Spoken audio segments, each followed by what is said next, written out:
Good morning. My name is Dr. Keith Huxon, and I am the Senior Director of Research and History here at the National World War II Museum. And August marks the 75th anniversary of the landings at Guadalcanal and the beginning of an epic 6-month campaign to get control of that island by the United States troops. It was a major turning point in World War II for us. It was the very first land action, if you will, that we had taken in World War II. And so, to kind of start us off before we go through our Guadalcanal gallery here, which we consider one of our most impactful galleries on the road to Tokyo in our campaigns pavilion, I'll go ahead and tell you how we got to Guadalcanal for just a moment. The gallery before this describes the new naval warfare that the United States had to conduct in the wake of Pearl Harbor. All our battleships are on the bottom of Pearl Harbor, so we had submarines and we had aircraft carriers, and that's what we started fighting with. And without going through a lot of detail, we basically hit the Japanese first with the Doolittle raid, which was more of a psychological strike that actually had an impact in events to come, in that it made the Japanese nervous. For the first time, they were struck in their home islands. We then have the Battle of Coral Sea, which was essentially a draw, first battle where the fleets never saw each other.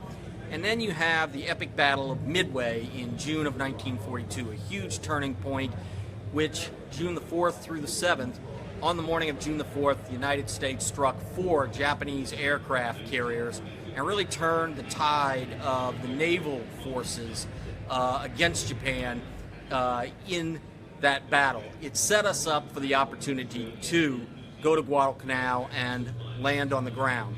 And so off to my right over here, I don't know if Dave can pan, you can see that we have the Marines landing on Guadalcanal August 7th, 1942. So this is the first thing that our visitors see coming into this space. We have 40-high-foot ceilings in this gallery here. What were we doing at Guadalcanal? Well, this map will start to give you a clue. You can see Green Hell, the title of this.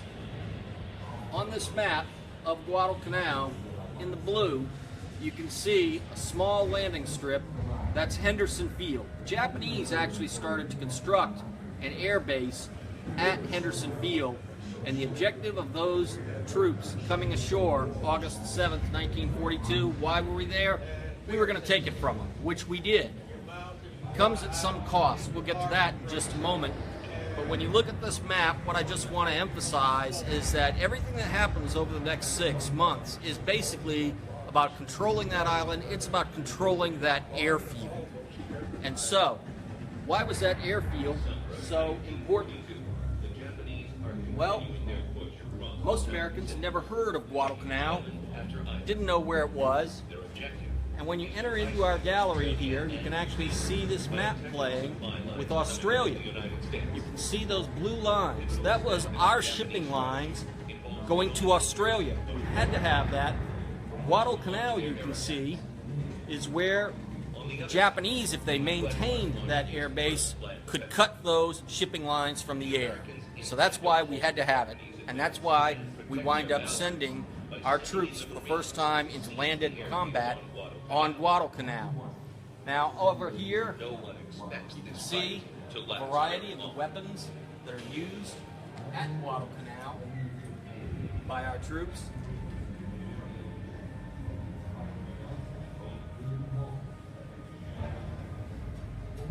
One of the things I thought I'd mention about this little intro video piece, short, you can see voice of PFC Sid Phillips, a name many of you might recognize from the Pacific series that was done.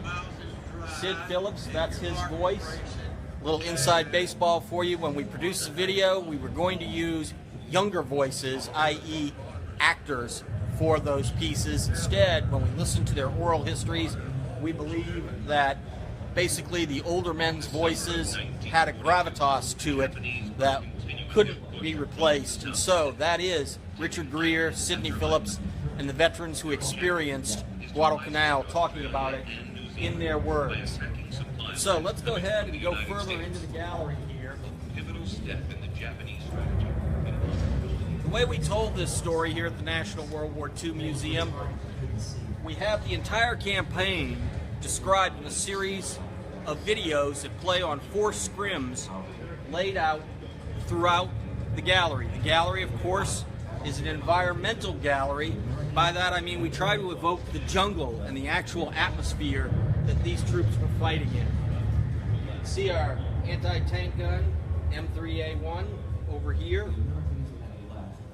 The real point of this, if you can imagine fighting in these conditions, is how difficult it was. Recently, I wrote a little piece about Guadalcanal Diary by Richard Tregaskis, who was an embedded journalist. Some of the things that have always stuck out in my mind from that book that he talks about is how difficult it is to fight in tall grass, which is sharp as razors. And if you think about the things that go along with cutting yourself in a battle like this, it's just a cut, but you get diseases going on, strange fungi and all types of things that the troops had to contend with. It's a hellish place. And what happened is that after the initial landings by the Marines on August the 7th, following night or so, you have the Battle of Savo Island. Now, the reason this is so important is that the Japanese chased the United States Navy essentially away from Guadalcanal. So the Marines were actually on their own for quite a bit here.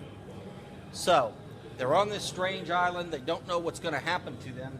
This is an interesting artifact that we have in the gallery over here. This U.S. Navy waterproof clock, if you can see it in here.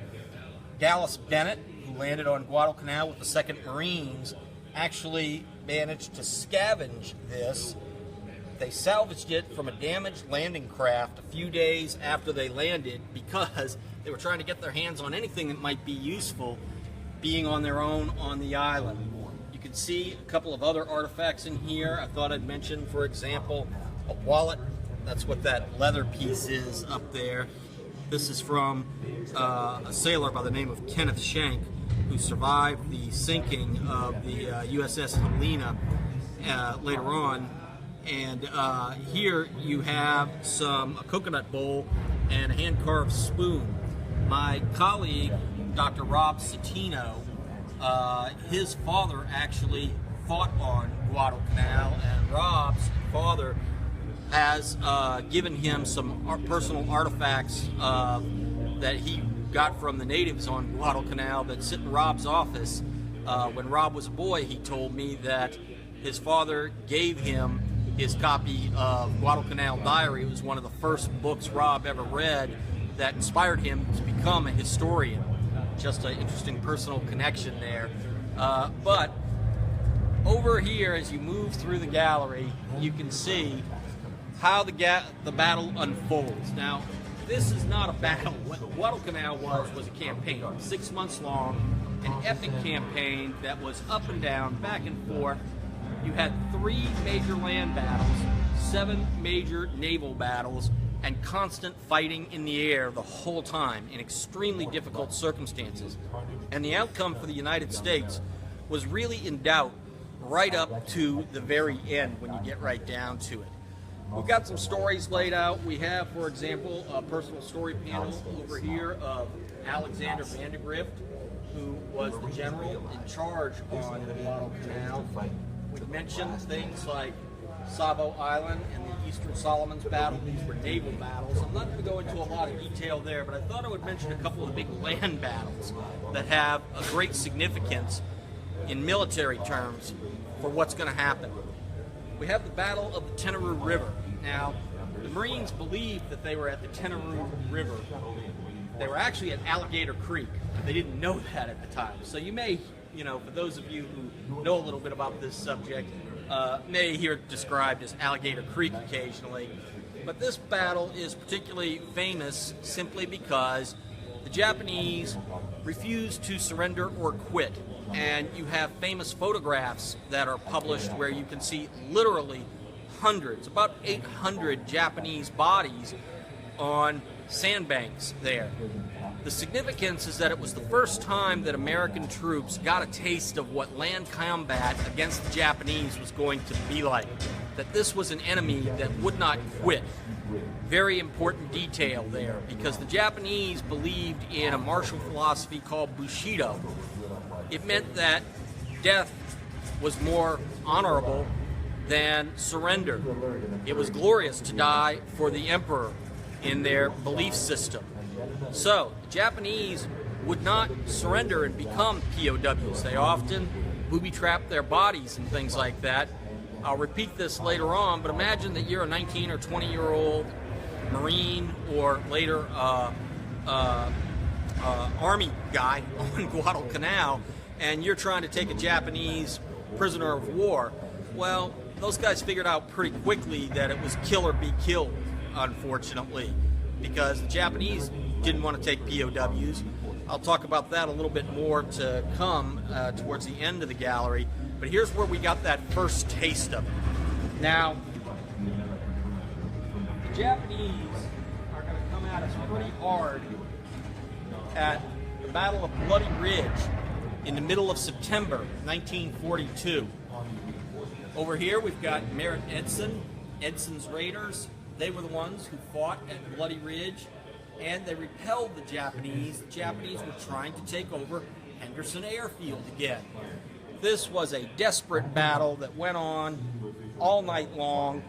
We held on and managed to keep the Japanese from taking that airfield, but it was a very touch-and-go affair. Merritt Edson is going to receive the Medal of Honor for these actions. Also, over here, we've got the personal story panel of Joe Foss. Joe Foss was the leading ace. He was a Marine pilot, shot down 26 Japanese planes, leading ace in the Pacific War. Interesting fact about Joe Foss, he later went on to become the governor of South Dakota later on in his life. But so, we've got other elements of the battle laid out in front of you. Joe Foss was part of the Cactus Air Force over here. And to the right, I wanted to point out the importance of PT boats. Tokyo Express, you can see that panel over there. Basically, what's going on the whole time is that the Japanese have their troops on the island, we have our troops on the island. Both sides are trying to cut the other off from resupplying their own troops on the island and drive them out. Guadalcanal is noted as a battle that really combined the elements of land, sea, and air combat, all going on all at once in this campaign. So, as we head this way through the gallery, things go from bad to worse, what it came down to. October the 23rd through the 26th, you have the battle for Henderson Field. This was a savage, savage battle. Once again, the Japanese put all of their efforts into taking that airfield. Now, this battle may actually be familiar to a lot of you, again, because of the miniseries, The Pacific, in which John Basilone, here he is over here, John Basilone and Mitchell Page were both Medal of Honor recipients in the Pacific. John Seda played John Basilone. And basically, Basilone put up this tremendous defense against a Japanese force that there were literally hundreds of bodies when they cleared the battlefield the next morning in the jungle and all-night fighting, where he was running back and forth, literally carrying a couple of machine guns. So, over here, I wanted to point this out. You have a couple of interesting things. You have a map that was overlaid. Now, this comes later in December of 1942, but gives you an idea of how our troops were tracking the enemy positions there on Guadalcanal. And up top, I thought I would point this out as well. In the corner of that top panel, you can see 04 Jap hunting license. Just wanted to point that out because it's very indicative of the hatred that was going on amongst the troops on both sides.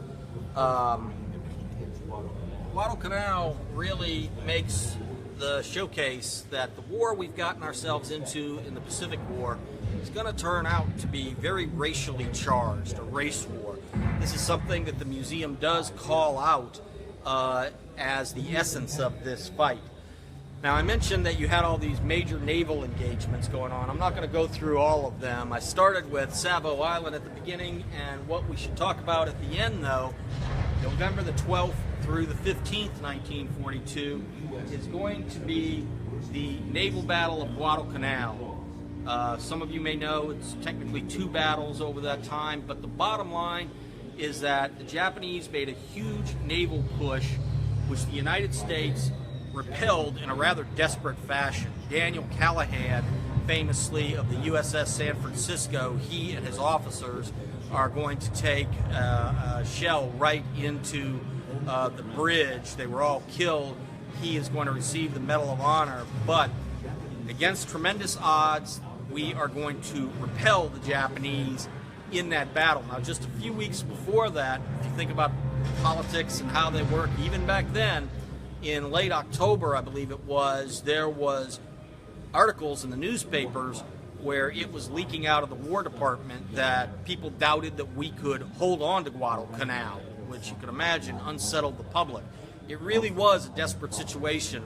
But that naval battle at the end, when we held on to Henderson Field at the end of October, repelling the Japanese army on the island, and then that naval battle in mid-November where we basically prevented the Japanese in their last big push to resupply their army, set the stage for a siege. And so, basically, the way that this epic campaign ends between mid-November into early February 1943 is through the starvation of the Japanese army on Guadalcanal. If you think about it, there's something similar going on another part of the world I wanted to point out, and that's what's happening at Stalingrad, where at the end of November into the first week of February, you have the Soviet Union starving out the German Sixth Army in what was called a Kessel. They were completely surrounded. Here it's an island. The Japanese are able to evacuate their troops from the island in February 1943, and the United States is able to secure the island and declare victory in this Guadalcanal campaign. It was a great psychological success for us, of course. It was the first time that our troops had fought in landed combat in World War II, and against the odds, showing tremendous guts and courage and a lot of bloodshed, we prevailed.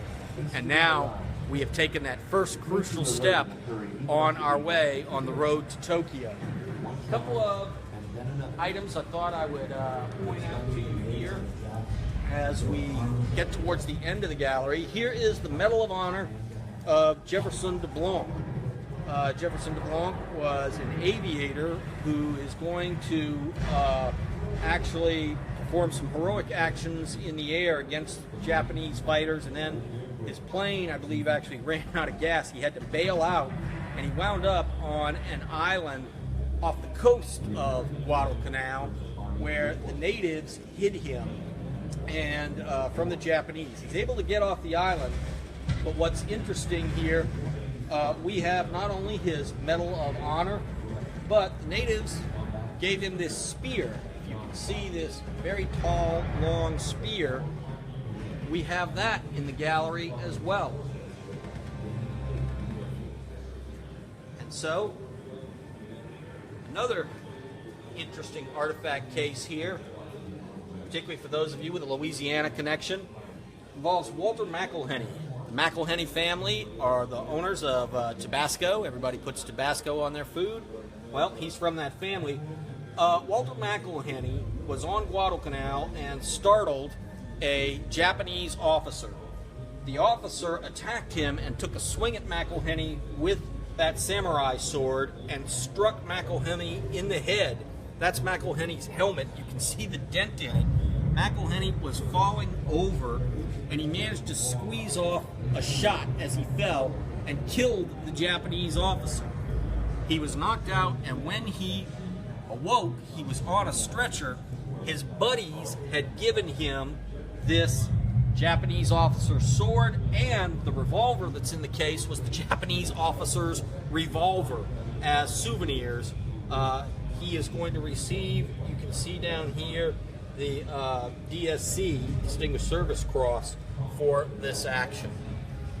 But so, headed now towards the very end of the gallery here, this structure that you can see here is based off of the first building that we took on Guadalcanal. It was a rice hut that the Japanese held, so technically it's the first building we capture in World War II. And in this space here, we lay out some of the themes in this entryway and then going into the next gallery, which you can see the title of it back there, Pacific Campaign Challenges. Now, a couple of things I wanted to kind of circle back to. Basically, as I mentioned, we realized after Guadalcanal that we're in essentially a race war with the Japanese. Both sides routinely dehumanized the other. The Japanese portrayed Americans as lice and vermin to be stamped out. The Americans often referred to the Japanese as monkeys and subhumans. As I mentioned, it was a kill or be killed situation. And what we want visitors to understand is that that's going to characterize the rest of the Pacific War. We're going to have to do this again and again and again and again and again, all the way across the Pacific, all the way to Japan itself. I had mentioned the POW issue. The Japanese never did sign on to the Geneva Conventions. And so this has always been an interesting aspect to the Pacific War and its brutality. If you were an American soldier captured by the Germans basically had signed on to these Geneva Conventions and other treaties. The truth of the matter is, we all know, is that the Germans, didn't really respect treaties. But if you were a POW of the Germans, you had a much greater chance of survival because the Germans wanted their own POWs back. And so, I'd have to look up the statistics to be 100% certain, but it's a very small amount comparatively of American troops who perish as POWs of the Nazis. However, if you were an Allied prisoner of war of the Japanese looked down on you because they believed surrender was dishonorable. They didn't think you were worthy of life. And so 40% of all Allied prisoners in Japanese hands perished at the hands of the Japanese through starvation, beatings, executions, you name it. So we have, of course, some rather harrowing images here. You can see Leonard Sifley, who was an Australian soldier captured by the Japanese, about to be beheaded on this scrim here. And you can see some of the other racial propaganda going on here as we head into Pacific Campaign Challenges Gallery. Now, just for some inside baseball for you, true story on this that might be a little bit interesting. When we originally laid these galleries out, we actually had the Pacific Campaign Challenges Gallery ahead of Guadalcanal. And so the idea was that we would explain to visitors, this is what characterizes the Pacific War ahead of time.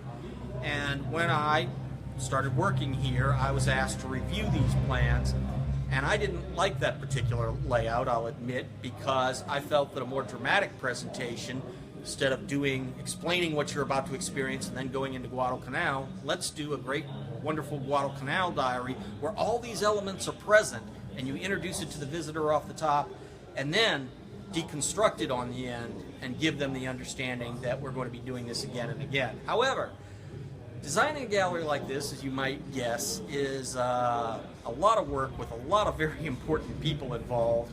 And I am not the final word on these issues. Our CEO at the time, Dr. Nick Mueller, founder of the museum, ultimately was the final say-so on these affairs. And basically, when you start making suggestions about, hey, let's flip galleries around and things like that, as you can guess, there's a lot of financial implications on things like that. It's not something that you suggest lightly to the people involved, some of the best exhibit designers in the world. are working on these projects. In particular, the firm Gallagher and Associates are partners on this. So to get to the point, because I had done a lot of work on this, I was actually leading a tour in Russia and was at Stalingrad, today Volgograd, in a hotel when the big meeting to go over these plans was being finalized. And I called in at 1 o'clock in the morning my time, sitting on the phone, lying on a hotel bed on the banks of the Volga River, trying to listen into the meeting with my cell phone going in and out, waiting for the opportunity to present my idea. I was on the phone for an hour or two, kept having to call back in and out, and then I'm lying on the bed, listening to the phone, and I heard Dr. Mueller, our boss, say, you know, there's just something about these galleries that I don't like. Something doesn't feel right. And I piped up and I said, let's put Guadalcanal first, and then we can introduce the entire experience to the visitor, and then we'll explain it. What do you think of that? And one of the happiest moments of my life was when I heard Nick say, yeah, that makes a lot of sense to me. I think that's a great idea. So it just goes to show you, every once in a while you get lucky and an idea makes its way in there, and you actually get to see it come through fruition. So that is our Guadalcanal diary, and I hope that people can come and visit it here at the National World War II Museum as we commemorate all of these key events in that campaign over the next 6 months.